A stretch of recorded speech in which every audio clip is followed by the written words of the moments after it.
In the top stories, Premier Brantley to receive AFUWI Legacy Award.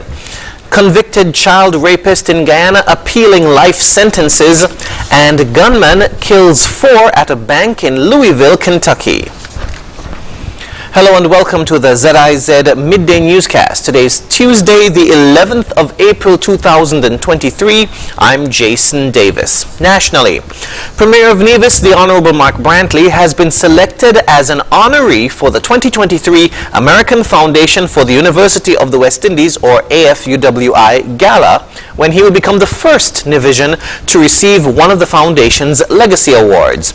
Premier Brantley will receive the 2023 Vice Chancellor Award for Excellence in International Government and Leadership on the 20th of April at the AFUWI's 26th Annual Awards Gala in New York City.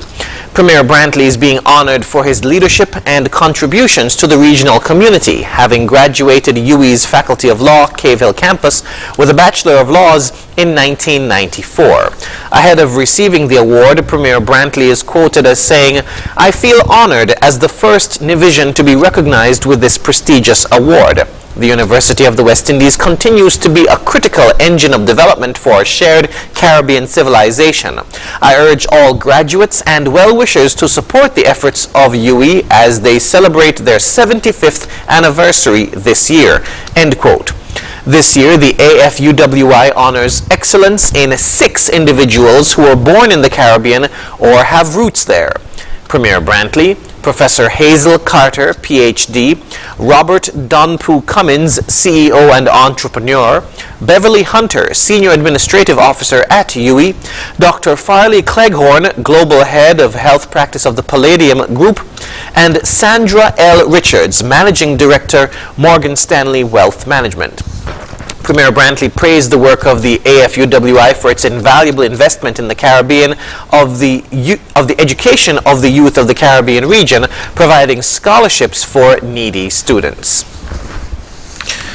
When it comes to fire prevention, fire substation officer within the St. Kitts and Nevis Fire and Rescue Services, Timothy Martin, says the Federation needs to be more proactive.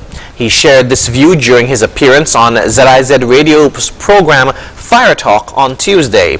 Mr. Martin noted that it is better to put in place the necessary preventative measures before a fire occurs rather than after. Instead of waiting for when something happened to deal with it, you try to analyze a situation and come up with ways to mitigate it before it happens. So that is, as I said, one of our main concerns. He stressed the need for persons to have a fire prevention plan in the home or workplace.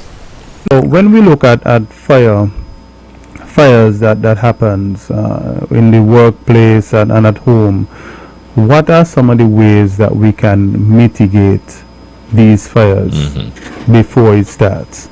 And one of the main things that we like to stress on is having a plan.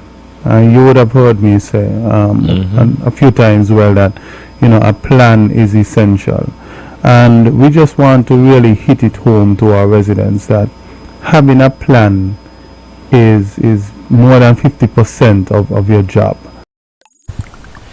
Martin encouraged persons to look in areas around their home where a potential fire can occur and put in the necessary preventative measures to reduce that possibility.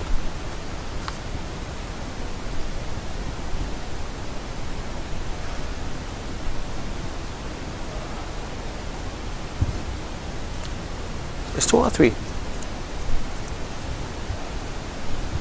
So when we look at fires that happens in the workplace and at home, what are some of the ways that we can mitigate these fires before it starts?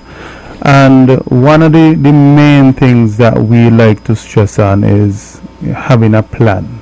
You would have heard me say a few times that a plan is essential, and we just want to really hit it home to our residents that having a plan is more than 50% of your job.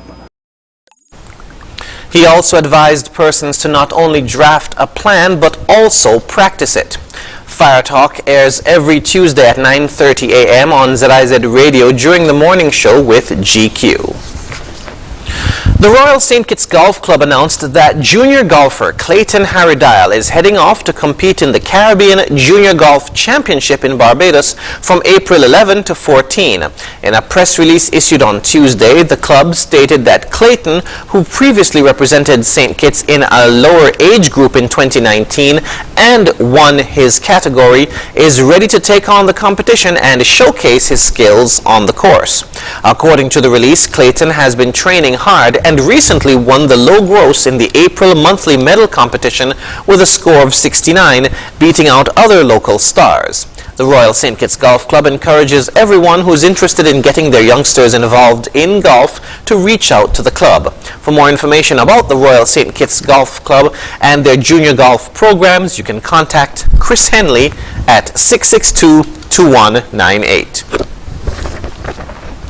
Moving now to news on the regional scene. In Guyana, a man sentenced to 3 life